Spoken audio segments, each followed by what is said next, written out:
오늘은 언약 하나님께 나를 묶어 매다는 주제로 하나님의 말씀 함께 나눌까 합니다. 우리는 늘 약속을 하며 살아가지 않습니까? 어쩌면 우리의 인생 전부가 약속으로 이어져 있는 것이라고 해도 과언이 아니죠.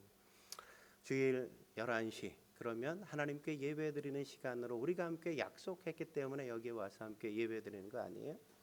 여러분들이 직장의 출근 시간 역시도 함께 약속되어 있는 것을 모두가 함께 지켜가기 때문에 여러분들이 그렇게 일상이 가능해지는 거란 말이죠.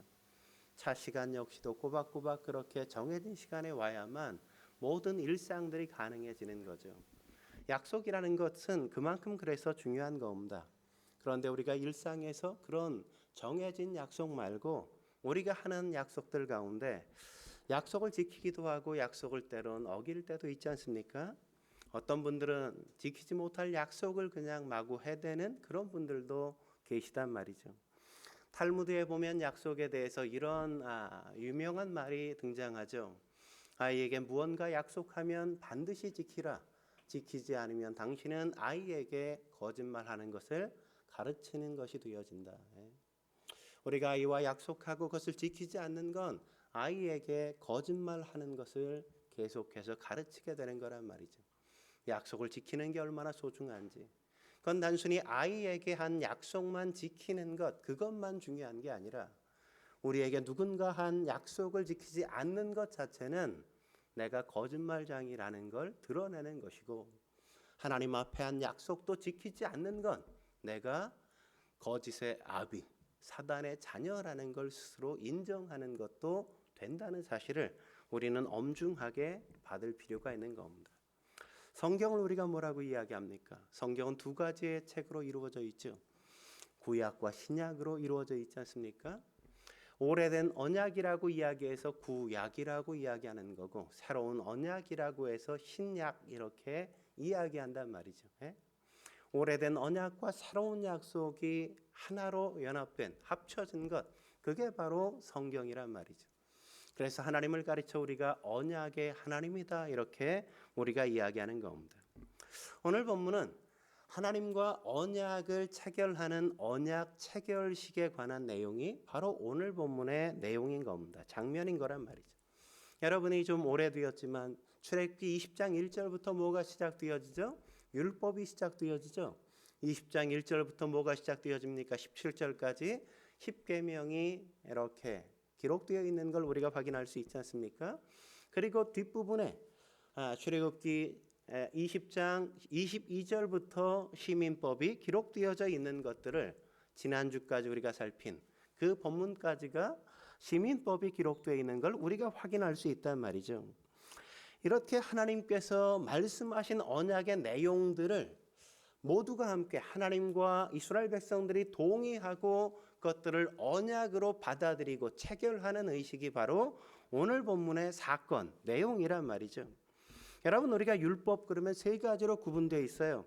도덕법인 10계명이 첫 번째고, 두 번째는 시민법인 10계명의 구체적인 시행령이 두 번째고, 세 번째는 우리가 본문에 나오진 않지만 레위기에 기록된 이 제사법이란 말이죠. 제사법. 우린 출애굽기 20장 1절부터 출애굽기 23장 33절까지 그동안 10계명과 시민법의 내용을 함께 살펴봤죠.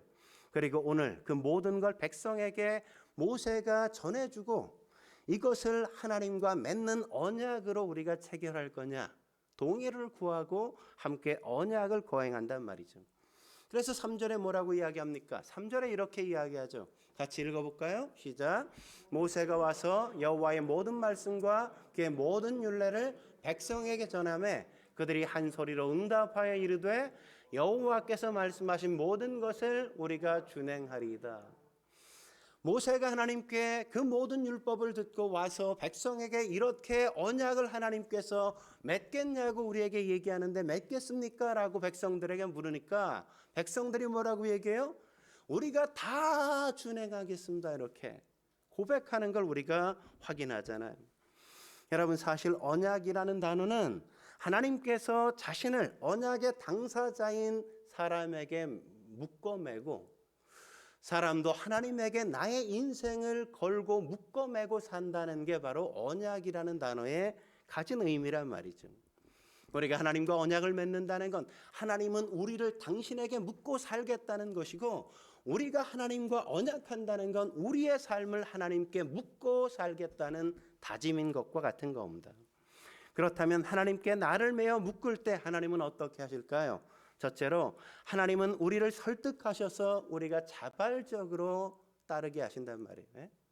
하나님은 우리를 설득하셔서 우리가 자발적으로 하나님을 따라오도록 하신다는 겁니다. 오늘 본문이 가장 먼저 보여주는 게 그런 것 아닙니까? 3절에 뭐라고 이야기합니까? 다시 한번 3절을 읽어볼까요? 시작. 모세가 와서 여호와의 모든 말씀과 그 모든 율례를 백성에게 전하매 그들이 한 소리로 응답하여 이르되 여호와께서 말씀하신 모든 것을 우리가 준행하리이다. 하나님께서 말씀하신 모든 말씀들을 모세에게 그대로 전하라고 이야기하지 않습니까? 그래서 반포했단 말이죠. 우리가 여기서 중요하게 살펴봐야 될 대목이 뭡니까? 하나님이 율법을 선포하게 하시고 백성들을 윽박지르거나 강요하거나 억압해서 너희가 안 지키면 알지, 이렇게 협박하는 조가 전혀 없단 말이죠. 여러분, 이게 얼마나 놀라운 건지 아십니까? 우리가 이게 놀라운 건지 잘 이해가 안 되죠. 왜 그래요? 왜냐하면 여러분이 당시 고대 근동에서 언약을 체결할 때 그게 갖는 의미가 어떠한지 우리가 잘 모르기 때문에 그렇단 말이죠. 창세기 15장에 가보면 하나님이 아브라함과 언약을 맺는 그 장면이 등장하지 않습니까? 하나님이 아브라함에게 뭐라고 말씀하세요? 3년 된 암소, 3년 된 암염소, 그리고 순양을 준비해서 내가 반을 쫙 가르라. 반을 쫙 갈라서 양쪽으로 벌려놓으라, 이렇게 말씀하죠. 왜 그렇게 하시는 겁니까? 이렇게 갈라놓고 피가 흥건하게 이렇게 땅에 뿌려진 그곳을, 그 사이를 언약의 두 당사자가 손을 잡고 그것을 지나가는 감으로써 언약이 체결되어지고 맺어지기 때문에 그런 거란 말이죠. 여러분, 왜 이 짐승을 반으로 그냥 두 동강 내서 이렇게 벌려놓는 걸까요? 왜냐하면 이 언약을 맺은 두 당사자 가운데 한 사람이 언약을 어길 시에는 이 짐승이 쪼개진 것처럼 너 역시 쪼개질 거야 라는 게 그 언약에 담고 있는 내용이란 말이죠. 약속은 이렇게 목숨을 걸고 해야 하는 것이라고 성경이 말하는 겁니다. 그 당시는 그렇게 아주 엄중하게 엄청난 부담과 압박을 갖고 언약을 시행하고 맺었단 말이죠. 국가 대 국가의 왕들도 그렇게 언약을 맺었던 겁니다. 그런데 지금 우리가 얼마나 약속이 헤퍼졌습니까? 지키면 좋고 뭐 그렇지 않으면 뭐 어쩔 수 없으면 어쩔 수 없는 거지 뭐 이러고 그냥 대충 우리가 약속을 지키지 않을 때가 많지 않습니까? 하지만 이 당시에는, 성경 때는 그렇지 않았다는 거예요. 약속은 목숨을 걸고 지켜야만 하는 것이라고 성경은 말한단 말이죠. 그래서 약속을 하든지 하지 않든지, 아니면 약속을 하면 반드시 지켜야만 되는 것, 그게 바로 이 당시의 약속에 대한 무게감이었어요. 묵직한 게 이렇게 눌리는 부담감, 이런 거였다고요. 그런데 오늘 본문은 하나님은 율법을 이야기하게 하고 나서 전혀 그런 부담을 지우시지 않잖아요. 강요하지 않잖아요. 억압하지 않는단 말이죠.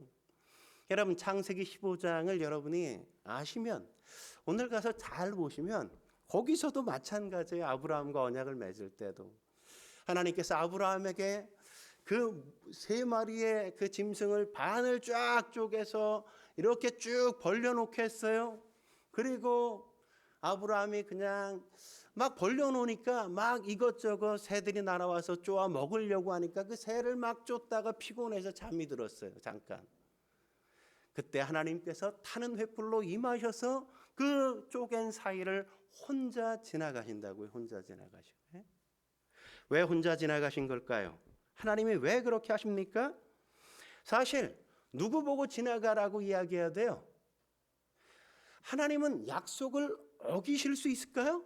없어요. 그러니까 그것을 지나가야 될 대상은 하나님이 아니죠. 누가 지나가야 돼요? 누가 어길 수 있어?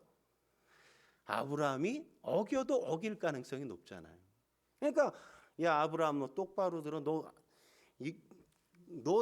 약속 안 지키면, 나랑 약속 어기면 알지 너? 이렇게 되는 거야?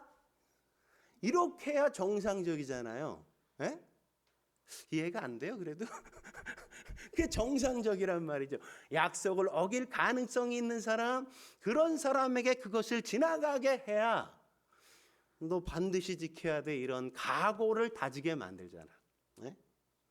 근데 그렇게 해야 되는데 하나님은 아브라함에게 그것을 지나가라고 요구하지 않고 아브라함은 그냥 가만히 있는데 하나님께서 홀로 그 사이를 지나가신다고요. 왜 그렇게 한 겁니까? 아브라함의 손을 맞잡고 지나가면 아브라함이 마음속에 그것을 하나님의 강요로 받아들이고 안 하면 안 될 일로 억압으로 받아들일 수 있기 때문에 하나님은 억지로 그냥 하기 싫은 것을 인색하게 그냥 하게 하시는 게 아니라 스스로 자원해서 그가 하나님과의 약속을 지키시기를 원하셔서 그랬단 말이죠. 만약 하나님께서 아브라함의 손을 잡고 함께 그 사이를 지나가면 어떻게 해야 돼요? 아브라함이 이 약속을 어겼을 때 그를 이렇게 죽여야만 되는 거잖아요. 쪼개야만 하는 일들을 해야만 되기 때문이란 말이죠. 그래서 하나님은 함께 그 중간을 걸어간 게 아니라 하나님 스스로 혼자서 그 길을 지나가신 겁니다. 여러분, 하나님은 인간이 약속을 지킬 능력이 없다는 걸 아셨어요. 그래서 하나님이 아브라함과 언약을 체결하지만 궁극적으로 하나님이 혼자 지나가 아브라함이 언약을 깨거나 아브라함의 후손들이 언약을 앞으로 깰지라도 내가 다 그 책임을 지겠다, 내가 다 그 대가를 지불하겠다고 하나님께서 약속하시는 거란 말이죠. 하나님께서 홀로 모든 사람이 약속을 깨고 하나님의 말씀대로 살지 못하는 모든 죄값을 내가 스스로 담당하겠다고 말씀하시는 겁니다. 아브라함과 언약을 맺지만 언약을 깨뜨리는 아브라함과 그 후손의 책임까지도 하나님이 홀로 다 짊어지시겠다, 이렇게 말씀하신 거예요. 그게 어디서 나타납니까? 십자가를 지심으로 골고다 언덕에서 드러난 하나님의 놀라운 사랑 아니겠어요? 왜요? 인간은 약속을 이렇게 지킬 수 없는 연약한 존재라는 걸 아시기 때문에 그런 거라고요. 오늘 본문에서도 마찬가지죠. 하나님은 강제로 율법을 너희 다 지켜야 돼 이렇게 요구하시지 않았다고요. 여러분 생각해 보십시오. 그들은 애굽에서 무려 430년이나 노예로서 삶을 살아봤습니다. 자유를 430년 동안 누린 적이 없단 말이죠. 인격적인 대접도 한 번도 제대로 받아보지 못하고 살았어요. 이런 사람에게, 이런 노예에게 해방시켜서 자유를 준다면 그들은 어떻게 살까요? 자유가 아니라 방종하면서 막 살지 않겠어요? 그런데도 불구하고 하나님은 그들에게 이렇게 살라고 강제하거나 억압하시지 않기로 하셨다고요. 억지로 무언가를 강요하시지 않는단 말이죠. 그게 전적으로 그들을 위한 것일지라도 그럼에도 불구하고 그게 억지로 그냥 하기 싫은데 그냥 마지못해서 그렇게 하는 건 하나님께서 결코 원하시지 않는단 말이죠. 그래서 하나님은 그들이 자발적으로 하나님의 말씀, 하나님의 사랑을 알고 하나님의 말씀이 옳다는 걸 비로소 깨달아서 스스로 기꺼이 즐겁게 하나님의 말씀을 따르고 순종해 오기를 원하신 겁니다. 그게 하나님의 형상대로 만드신 인간에 대한 하나님의 그 존중이란 말이에요. 존중, 배려란 말이에요. 배려. 누구도 감히 억지로 억압해서 강요로 그 어떤 것을 해서는 안 된다는 거죠. 그러자 이스라엘 백성들이 어떻게 해요? 그 놀라운 하나님의 사랑을 경험하고 430년 노예에서 우리를 해방시켜 주시고 우리에게 자유를 주시고 우리를 위해서 이 가나안 땅으로 이끌어 가시는 하나님의 놀라운 사랑을 알기에 하나님이 하시는 모든 말씀은 다 우리를 위한 거야 라는 사실을 알기에 뭐라고 고백합니까? 3절 하반절에 그렇게 고백하는 거죠. 여호와께서 말씀하신 모든 것을 우리가 다 준행하겠습니다. 왜요? 애굽에서 노예였잖아요. 억압과 박해를 받았잖아요. 더 이상 참을 수 없어 하나님 앞에 울부짖을 때 하나님께서 80년 동안이나 모세를 준비해 주셨잖아요. 그리고 10가지의 재앙을 내려 우리를 애굽에서 해방시켜 주셨단 말이죠. 그리고 홍해를 가르고 그것을 건너게 하실 뿐만 아니라 그곳에 애굽의 모든 군대를 장사 치르게 하시고 마실 물이 없자 반석에서 물을 내시고 먹을 게 떨어지자 하늘에서 만나를 내려주시고 지금까지 여기까지 온 게 모두 다 하나님의 은혜요 하나님의 사랑으로 내가 살아있다는 사실을 알았던 거죠.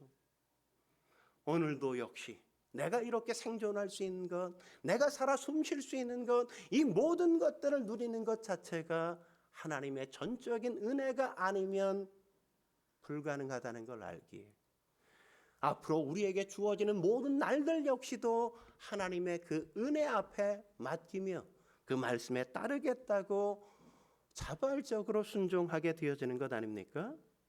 이게 바로 하나님의 사랑이라고요. 끊임없이 사랑으로 그들이 못할지라도 설득하고 또 설득하고 내가 너희를 위하는 자라는 사실을 확인시켜주고 또 확인시켜줘서 마침내 그들이 내 이야기는 다 알지 못해도 다 동의할 수 없어도 기꺼이 하나님이 그렇게 하신다면 저희는 따르겠습니다 라고 고백할 수 있게 만드신다고요. 그게 바로 하나님의 열심이란 말이죠. 열심. 한 걸음 더 나아가 하나님께서 나를 메어 하나님께 나를 메어 묶을 때 하나님은 어떻게 하실까요? 두 번째, 하나님은 우리가 실패할지라도 우리를 결코 포기하지 않으신다는 겁니다. 하나님은 우리가 실패할지라도 우리를 결코 포기하는 법이 없단 말이죠. 모세가 산에 올라가서 하나님이 주신 율법을 듣고 와서 모든 백성들에게 그것을 이야기해 줬습니다. 그러자 모든 백성들을 우리가 다 준행하겠습니다. 이렇게 그 언약의 내용을 다 수용했단 말이죠. 그러나 언약 체결식은 그렇게 언약을 수용하는 것으로 끝나는 게 아니에요. 뭘 해야 되냐? 언약을 수용했다면 언약을 인준하는 과정을 거쳐야 돼. 인준하는 과정. 이게 두 번째 해야 될 일인 거죠. 그래서 4절에 뭐라고 이야기합니까? 4절 읽어볼까요? 같이 읽겠습니다. 시작. 모세가 여호와의 모든 말씀을 기록하고 이른 아침에 일어나 산 아래에 제단을 쌓고 이스라엘 12지파대로 12기둥을 세우고. 뭘 하죠? 인준하는 과정 첫 번째가 뭡니까? 제단을 쌓고. 이른 아침에 일어나 제단을 쌓는다고요. 이건 언약의 당사자인 하나님도 그곳에 임재하시고 우리의 결단을 그 앞에 보여드려야 하기 때문이죠. 두 번째 뭘 해요? 12기둥을 세워요. 왜 12기둥을 세웠을까요? 12지파이기 때문에 모든 12지파가 모두 다 함께 이 언약에 동참하는 것이라는 걸 의지적으로 굳은 결의를 보여주기 위해서 12기둥을 지금 세워 놓는 거란 말이죠. 그 다음에 뭘 하죠? 세 번째 보면 번제와 화목제를 그 위에 드린단 말이죠. 번제는 헌신을 상징하고 화목제는 교제를 상징하는 겁니다. 뭐예요? 하나님의 이 언약에 우리를 전부 헌신하겠습니다. 헌신의 이 언약을 지키고야 말겠습니다. 화목제는 뭐예요? 내 이웃이 내 곁에 있는 다른 성도가 자꾸만 미끄러질 때 어기려고 할 때 그를 붙잡아서 마침내 하나님 앞에 그 역시도 말씀대로 살도록 세워가겠습니다. 그게 바로 번제와 화목제를 드린 이유라고요.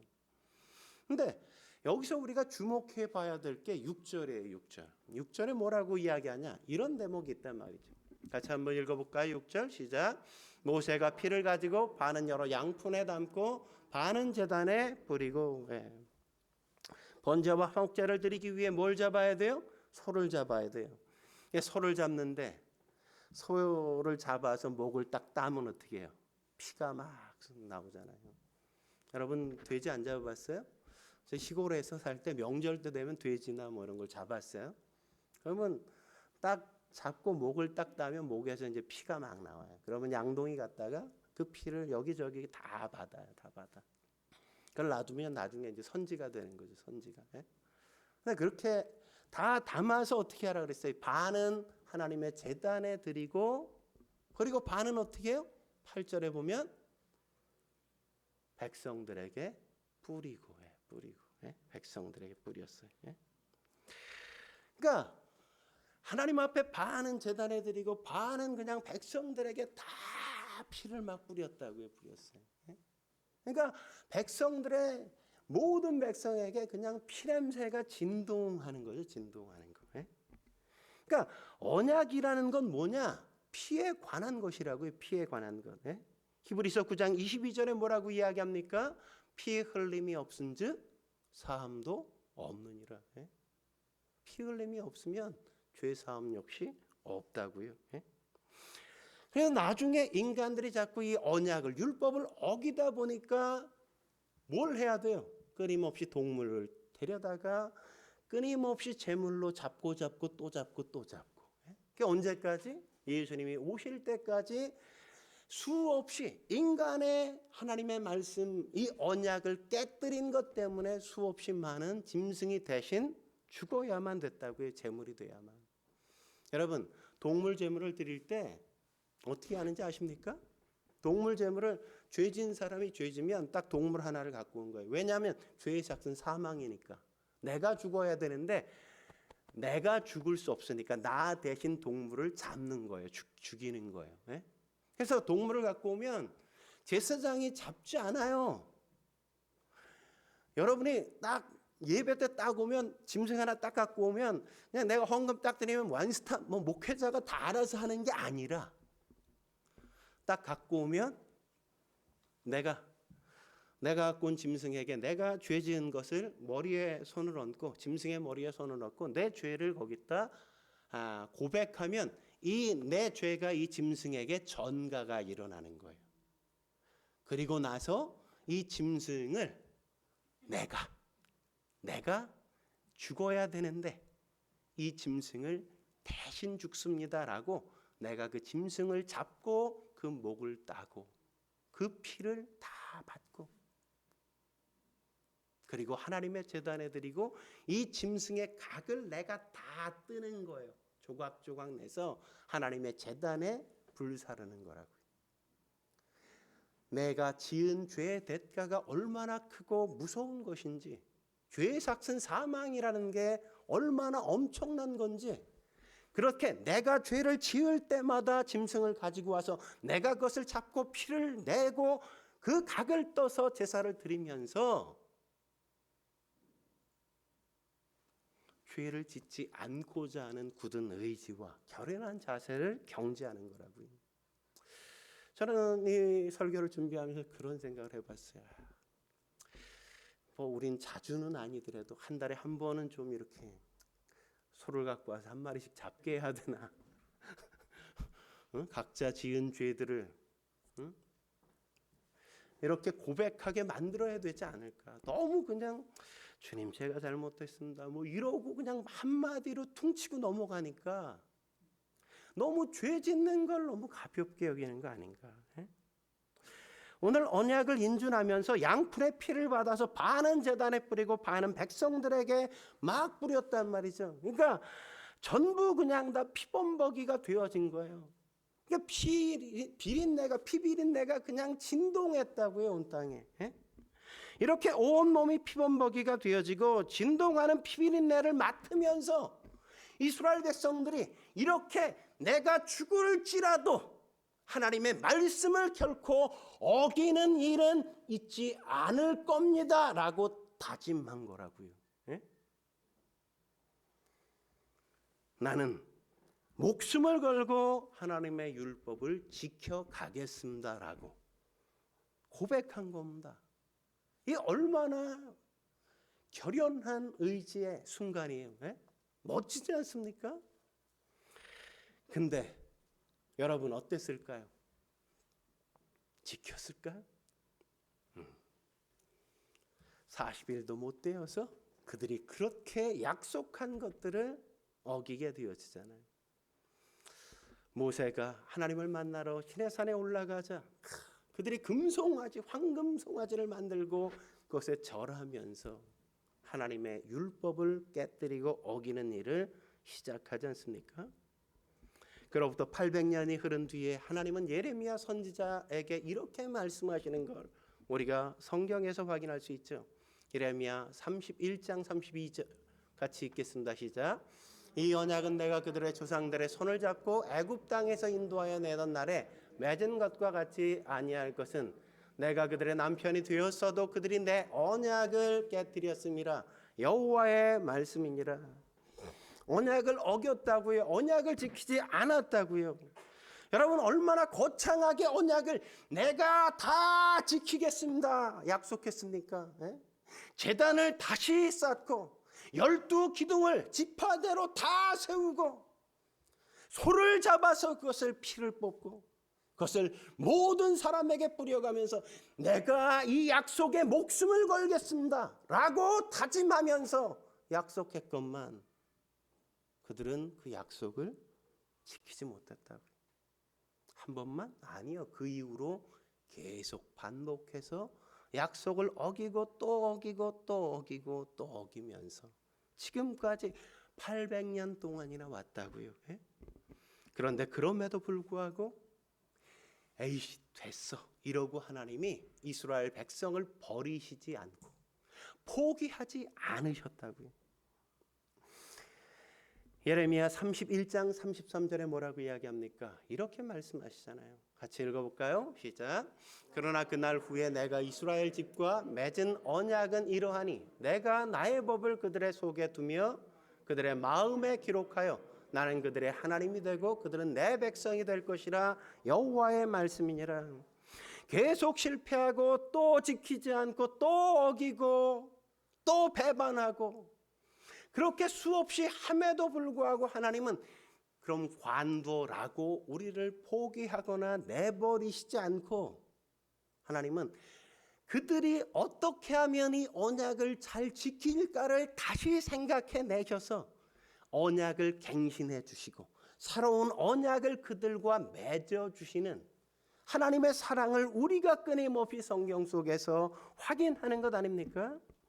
언약을 어기는 실수를 하고 언약을 지키지 못하는 실패를 할지라도 포기하지 않고 용서해 주시고 다시 일어날 수 있고 너가 이 말씀대로 살 수 있을 거야 응원해 주시는 하나님을 우리가 성경에서 확인한단 말이죠. 저는 이런 하나님이 너무 좋아요. 그래서 하나님을 하나님이라고 저는 믿습니다. 결코 포기하지 않는 하나님의 한결같은 변함없는 사랑 아닙니까?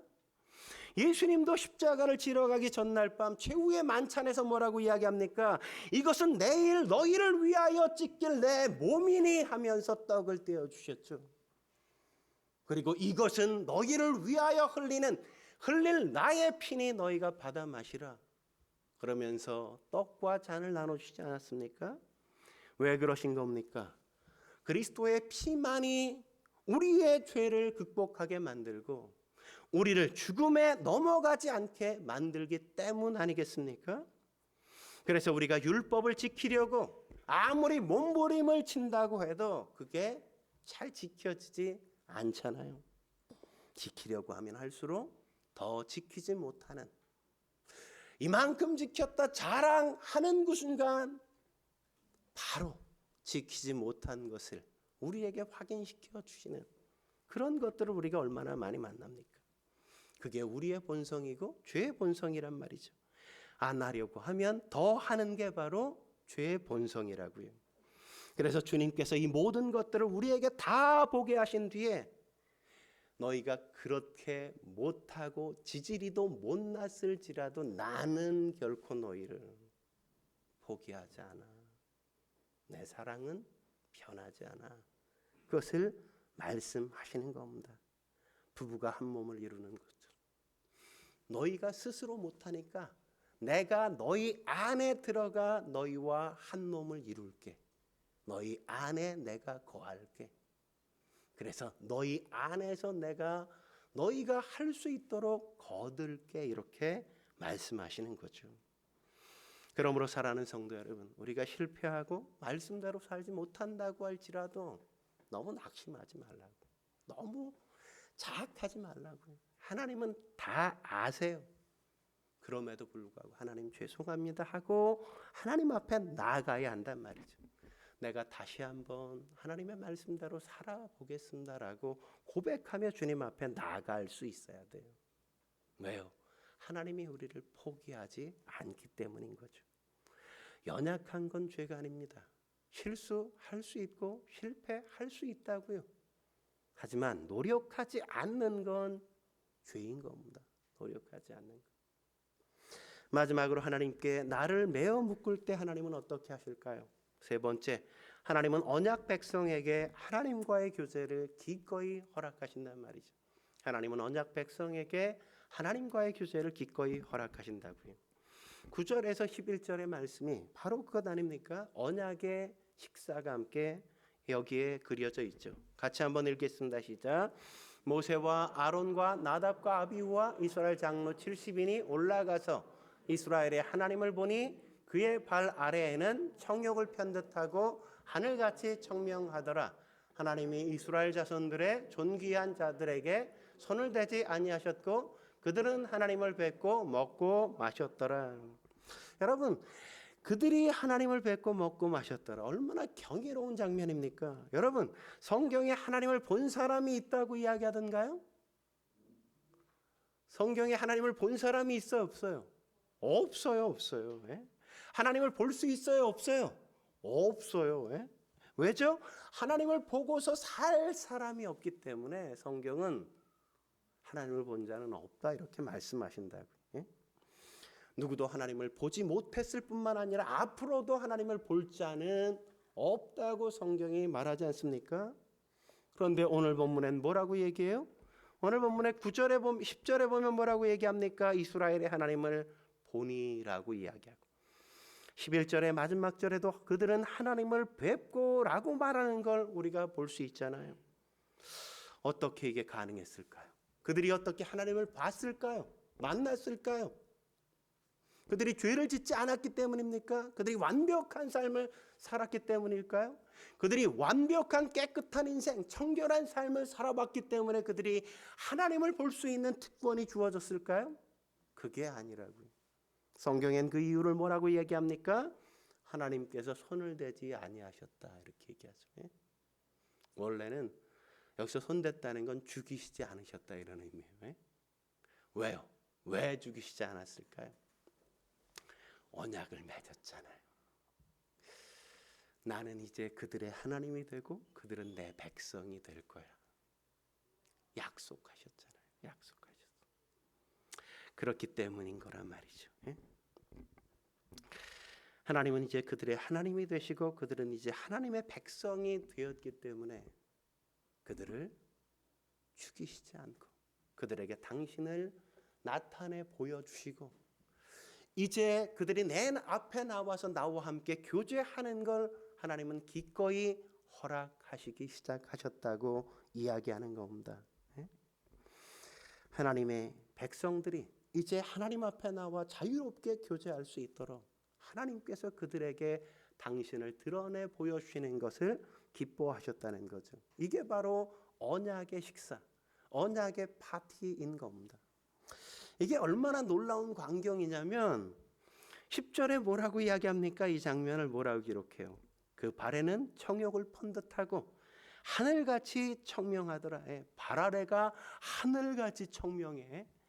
청옥, 보석을 남보석을 그냥 가득히 깔아놓은 것처럼. 별로 안 놀라네요. 보석 많이 가지셨나 봐. 여기 그냥 다 보석이 깔린 것처럼 보이는. 굉장히 잘 사시네. 그런 바닥이 하늘인 것 같은 놀라운 체험이죠, 그죠? 놀라운, 환상적이지 않습니까? 여러분 베드로도 그러잖아요. 하나님의 임재를 변화산에서 경험하고 뭐라고 이야기합니까? 졸다 깨가지고 하나님과 엘리야와 모세가 나타나서 막 이야기 나누시는 걸 보고 나서 뭐라 그래요? 하나님 여기가 너무너무 좋아요. 여기서 그냥 영원히 살면 안 돼요 이러잖아요. 너무너무 좋으니까 내려가기 싫다고. 그런 하나님을 경험하고 하나님과 그런 교제를 해야 한단 말이죠. 하나님을 만나는 인생, 하나님의 백성에게 그런 일들을 경험하게 해주시는 게 바로 하나님과 교제하는 겁니다. 여러분, 이게 바로 하나님과 언약을 맺은 사람들이 받는 놀라운 축복이란 말이죠. 그들이 하나님과 교제할 수 있습니다. 하나님과 교제할 수 있는 사람의 놀라운 특권이 뭐냐? 저는 한 세 가지가 있는 것 같아요. 하나는 자신이 죄인일지라도 결코 주눅들지 않아도 된다는 거죠. 여러분 생각해 보세요. 아담과 하와가 선악과를 따먹고 제일 먼저 뭐 했어요? 아담아 아담아 하나님이 왜 찾았어요? 그들이 짱 박혔잖아요. 죄 지으니까 짱 박혀야 돼. 숨어야 돼. 무서워. 피해야 돼. 예? 죄 지은 사람은 당연히 피할 수밖에 없어요. 숨을 수밖에. 근데 하나님은 뭐라고요? 이젠 더 이상 하나님의 백성된 사람들은 하나님을 피해 달아나지 않아도 된다고. 하나님을 두려워하지 않아도 된다. 죄를 안 졌기 때문이 아니라 당연히 우리가 죄를 자백해야만 하지만 그러나 하나님의 백성이기에 그냥 하나님 앞에 나와서 하나님 죄송합니다. 제가 이런 실수를 또 졌네요. 이렇게 고백만 해도 괜찮아. 하나님이 두려운 존재가 아니라 이제 하나님을 아버지처럼 편안하게 다가가 만나고 그분과 함께 할 수 있는 그 놀라운 특권이 우리에게 주어졌다고 성경이 말씀하는 겁니다. 예수의 피를 힘입어 담대히 하나님 앞에 나아가서 하나님과 마음껏 교제하는 이 놀라운 특권은 하나님의 백성된 자들에게만 주어지는 놀라운 특권이죠. 두 번째 어떤 특권이 주어지죠? 하나님이 나의 하나님이 되어 주신다는 거죠. 하나님이 나의 하나님이 되어 주신다는 거죠. 10절에 뭐라고 이야기합니까? 이스라엘의 하나님을 보니라고 이야기하지 않습니까? 그동안 이스라엘 백성들에겐 하나님이 어떤 하나님이었어요? 조상의 하나님이었다고요. 모세가 하나님으로부터 부르심을 받고 출애굽의 지도자로 부르심을 받았을 때 모세가 하나님 앞에 뭐라고 이야기합니까? 출애굽기 3장 13절에 보면 이렇게 이야기하는 걸 우리가 보잖아요. 뭐라고 얘기하죠? 모세가 하나님께 아뢰되 내가 이스라엘 자손에게 가서 이르기를 너희의 조상의 하나님의 나를 너희에게 보내셨다 하면 뭐라고요? 너희의 조상들의 하나님이라고요. 조상의 하나님. 이스라엘 백성들에겐 지금까지 하나님은 어떤 하나님이었어요? 내 하나님이 아니라 조상들의 하나님, 아브라함의 하나님, 이삭의 하나님, 야곱의 하나님이었어요. 왜 아브라함의 하나님, 이삭의 하나님, 야곱의 하나님이었어요? 그들은 하나님을 만나고 경험하고 하나님의 말씀을 들었기 때문이라고요. 그 놀라운 하나님의 구원을 맛보고 하나님의 역사를 받기 때문에 아브라함의 하나님, 이삭의 하나님, 야곱의 하나님이었어요. 근데 우리는 지금까지 그게 없었거든. 근데 언약을 맺고 나서 하나님의 영광을 바라보고 체험하고 나서 이제 뭐라고요? 이스라엘의 하나님, 나의 하나님이 되었다는 거죠. 나의 하나님. 여러분, 하나님을 만나는 놀라운 특권이 있어야 된다고요. 여러분이 하나님을 그냥 하나님에 대한 얘기를 듣기만 해서 안 된다고요. 하나님을 직접 만나셔야죠. 뭐 지영 집사가 뭐 이런 하나님은 이런 분이래. 뭐 연옥 집사님이 뭐 하나님은 이런 분이라고 막 들려줘. 그런 이야기를 듣는 것도 너무 좋지만 근데 이제는 뭐예요? 그건 지영 집사가 경험한 하나님이고 그건 연옥 집사가 경험한 하나님이지 내가 만난 내가 경험한 하나님은 아니잖아요. 그들이 그랬다면 나도 그 하나님을 경험해야죠. 나도 그 주님을 만나야죠. 욥이 뭐라고 이야기합니까? 예전에는 귀로만 듣다가 이제는 눈으로 보아 아나이다 이러잖아요. 더 이상 남들이 들려주는 그런 하나님에 대한 이야기를 듣고 만족하지 말고 내가 직접 기도하고 직접 말씀을 보고 내가 하나님 앞에 매어 달리면서 하나님이 내 인생 속에 임재하시고 역사하시는 걸 경험해야 된다고요. 오병이어의 기적을 일으키시고 홍해를 갈라주시고 구름 기둥을 우리 앞에 펼쳐주시고 반석을 명하여 물을 내게 하시는 하나님을 내가 내 삶의 인생의 장에서 경험해야 하나님은 말이야 이런 분이야 라고 이야기하면서 우리가 삶을 살아갈 수 있는 거죠. 언제까지 남에게 들은 이야기만 맨날 전달하면서 그냥 그렇게 만족하시겠어요? 기도하세요. 말씀을 보세요. 여러분이 갖고 있는 아픔과 어려움의 문제들을 그분 앞에 내어놓고 하나님의 은혜를 구해 보셔야죠. 그런 자만이 하나님을 이런 분이라고 경험하고 하나님의 역사를 찬양할 수 있는 것 아닙니까? 제가 여러 번 말씀드렸잖아요. 네? 저도 아내랑 결혼하는 것도 사실은 수없이 하나님의 응답을 내가 경험해서 만난 아내이니까 때때로 너무 다르고 뭐 이렇게 차이점을 많이 발견해도 그렇게 만난 아내이니까 하나님이 주신 포기할 수 없는 그 은혜가 그 속에 있는 거죠. 갑상선 기능 항진증으로 제가 손이 이렇게 맨날 떨리고 삐쩍 말라가고 눈이 막 나오고 이랬었는데 안 난다 그랬거든요. 병원에서는. 근데 기도하니까 낫잖아요. 치유가 있잖아요. 수없이 내 인생 속에서 하나님 내가 등록금이 떨어졌는데 하나님 안 주시면 저 공부할 수 없습니다. 이번에 등록금 어떻게 해야 될까요? 그럴 때마다 꼬박꼬박 통장에 등록금이 찍히는 역사를 제가 봤으니까 목회하지. 등록금 안 주셨으면 저 여러분과 못 만났다고요. 응? 지금도 마찬가지죠. 우리 교회 현실도 우리 성도들이 많지 않고 성도들이 뭐 넉넉한 성도가 없어서 드리는 헌금으로는 결코 교회 관리비 정도 교회 월세가 다 나올 수가 없어요.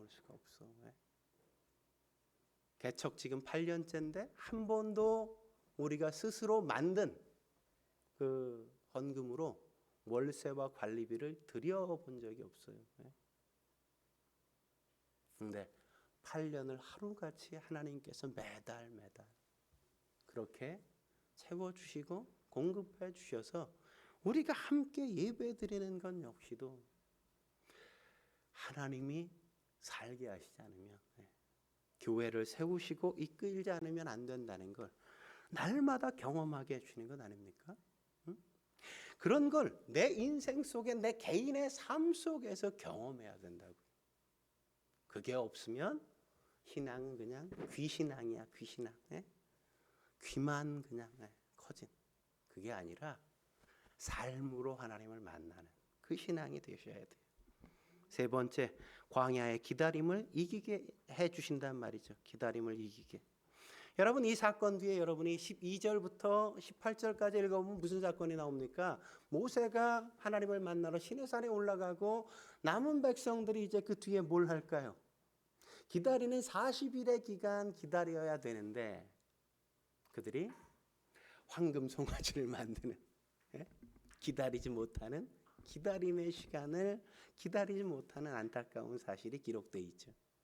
저는 왜 하나님이 이런 놀라운 그 하나님과의 만찬, 하나님과의 파티, 하나님의 임재를 경험하는 사건을 허락하셨을까? 저는 그 이유 때문이라고 생각해요. 앞으로 모세가 없는 지도자가 없는 그 세월, 그 지도자를 기다려야 되는 40일의 세월이 있는데 광야에서 너희가 그 40일을 견디고 기다리려면 이런 하나님을 만난 감격과 은혜가 있어야만 그 시간을 버틸 수 있고 견딜 수 있기 때문이라고 말씀하시는 거죠. 하나님을 만나고 하나님에 대한 확신이 있는 사람은 흔들리지 않습니다. 쉽게. 근데 하나님을 그렇게 깊게 경험하거나 하나님에 대한 그런 만남이 투명하지 않으면 그냥 조금만 몸 문제만 생기면 그냥 삐지고 토라지고 그러기 너무너무 쉽단 말이죠. 하나님은 그걸 다 알고 계신다고요. 저는 여러분이 그런 하나님과의 깊은 교제만이 아니라 다시 우리 교회 성도들이 다시 성도와 성도의 교제도 지금 그렇게 회복해야 될 깊은 만남을 회복해야 될 시간이 아닌가 그런 생각을 해봐요. 설교를 준비하면서 우리 초창기 때가 떠올랐습니다. 우리 처음 몇 가정 함께 만나서 아무것도 없지만 교회에 참 가난했지만 그럼에도 불구하고 오전에 와가지고 예배드리고 뭐 오후 예배도 없는데도 불구하고 집에 가지 않고 오후 내내 그냥 죽치고 버티고 이야기하고 또 이야기하다가 또 저녁엔 용선 집사가 끓이는 칼국수 먹고 가고야 말리라 이렇게 버티다가 저녁 8시 9시 칼국수 먹고 다 그냥 정리하고 그러고 갔던 날들이 거의 뭐 1년이 넘지 않았습니까 그때? 누가 나무라고 하지 않아도 그냥 가지 않고 버티고 물론 다 이유가 있었죠. 애들 데리고 집에 가봐야 애들이 맨날 놀아달라고 귀찮으니까 그냥 교회에서 놀고 그냥 나중에 가자 뭐. 그렇다고 남아도 편했나요? 아니죠. 애들이 막 꼬집고 핥히고 싸우고 그게 그냥 또 혼자 속이 상해가지고 내 아이 핥힌 것 때문에 마음이 아프고 어떻게 그럴 수 있어 이런 마음도 막 들고 어떤 사람은 진짜 내가 맨날 이렇게 이거 해야 돼 이거 사람들이 함께 모여서 뭔가를 하고 먹으려면 누군가는 그만큼 고생하지 않으면 그렇게 먹고 마시고 함께 보낼 수 있는 시간이 만들어질 수 없다는 것도 알잖아요. 근데 그런 것들을 하지 않으면 우리의 교제는 깊어질 수가 없는 겁니다. 좀 불편해도 좀 갈등이 있어도 조금 다투어도 좀 의가 상할 때가 있을지라도 함께 있기로 다짐해야만 우리는 가까워질 수 있죠. 가족처럼. 제가 뭐 진선이나 의선이가 다 마음에 들까요? 아내가 다 마음에 든 적 없어요. 근데도 우리는 함께 산다고. 성도도 마찬가지인 겁니다. 누가 내게 이렇게 얘기해서 내게 상처가 되는 게 문제가 아니라 누가 그렇게 얘기한 그게 내게 상처가 될 만큼 그 사람과 나의 관계가 깊지 않다는 게 사실은 문제잖아요.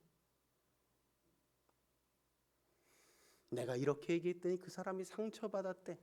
근데 사실은 내가 이렇게 얘기했더니 그 사람이 상처받았다는 게 문제가 아니라 아니 그렇게 수없이 그 과정을 거쳐왔는데 아직도 내가 이렇게 얘기하면 저 사람이 상처받을 걸 아직도 내가 모르고 있다는 게 참 답답한 현실이죠. 에휴 맨날 뭐 이러면 저러고 아이 다 귀찮으니까 그냥 될 수 있으면 입 다물고 자크 채우고 그냥 조용히 있다가 대충 적당히 관계를 맺다가 그냥 가리라. 그러면 여러분이 깊은 교제가 이루어지겠습니까? 불가능한 거죠. 여러분들이 여기 잠깐 있다가 그냥 뭐 헤어지면 끝나요? 아니요. 천국 가면 우리는 계속 눈 뜨고 서로 앞에 계속 보고 살아야 돼. 영원히. 왼수 같은 그 얼굴을 계속 보고 살아야 된다고요. 어떻게 해야 돼요?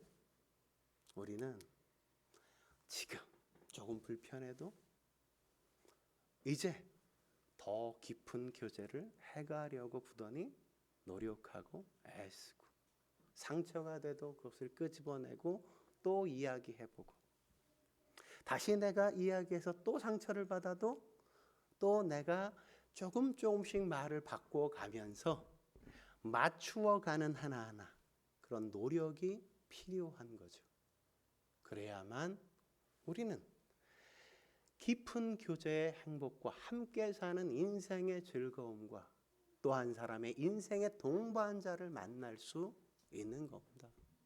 그러지 않으면 그냥 우리는 어디에 있거나 나 혼자 사는 게 된다고요. 혼자 사는 게. 다 좋은 사람도 없고 다 괜찮은 사람도 없어요. 근데 다 좋은 사람이 될 수도 있고 다 괜찮은 사람으로 내가 받아들여질 수도 있어요. 저는 저와 여러분들이 오늘 하나님과 깊은 교제만이 아니라 우리의 성도들과의 다시 깊은 교제를 같이 해가야 할 순간이 지금 오지 않았나, 그런 생각들을 다시 한번 해봅니다. 여러분들이 우리가 서로 묶여 있다는 사실을 놓치지 마십시오. 묶여 있습니다. 도망갈 수 없어요. 거듭난 그 순간부터. 물론 잠시 우리 교회를 떠나서 딴 교회 다니면 이 땅에서는 안 볼 수는 있지. 근데 천국 가면 봐. 같이 만나야 돼. 영원히 우리는 같이 묶여 있어. 그러니까 이제는 가까워지는 것밖에 없어. 터놓는 것밖에 없어. 하나 되는 것밖에 없어. 빨리 그 벽을 허물고 들어가는 것밖에 없습니다. 저와 여러분들이 그렇게 언약 안에서 하나님의 백성답게 함께 더불어 인생을 살아갈 수 있길 주의 이름으로 축원합니다. 기도하시겠습니다. 거룩하신 하나님 아버지, 오늘 이 언약식을 통해 우리로 큰 교훈을 허락하시니 감사합니다.